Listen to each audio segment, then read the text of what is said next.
Hello বন্ধুরা, তো এই বছর শিবরাত্রিতেও এই মন্দিরেই এসেছিলাম গঙ্গার ধারে ভোলে বাবার মাথায় জল ঢালতে।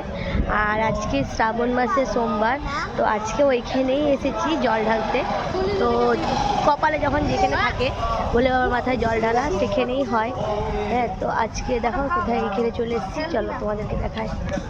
মন্দিরের ভিতরে প্রচণ্ড ভিড়, তাই ফোন নিয়ে ঢুকছি না। এই যে এখানে আছে ভোলে বাবা। আগের বারও যখন শিবরাত্রিতে এসেছিলাম তোমাদেরকে দেখিয়েছিলাম যে এই যে এখানেই হচ্ছে গঙ্গা, আর একদম সামনেই মন্দিরটা। ভালো লাগে এমনি জায়গায় যে একদম গঙ্গা থেকে গঙ্গা জল নিয়ে ভোলে বাবার মাথায় অর্পণ করা, সত্যি খুব ভালো লাগে, আনন্দ লাগে। তো আজকে শ্রাবণ মাসের সোমবারে আজকে আবার চলে এসেছি, এই যে গঙ্গা থেকে জল নিয়ে ভোলে বাবার মাথায় ঢালা হলো। একটা আলাদাই আনন্দ অনুভূতি লাগে। আর দেখো এখন বর্ষা বলে গঙ্গায় প্রচণ্ড জল, দেখো চারিদিকটা, কিন্তু এত সুন্দর হাওয়া, এর পার থেকে যেতেই ইচ্ছা করছে না, মনে হচ্ছে এখানেই বসে থাকি। আর ওয়েদারটাও পুরো মেঘলা করে আছে, তো খুব সুন্দর লাগছে গঙ্গার ধারে বসে থাকতে।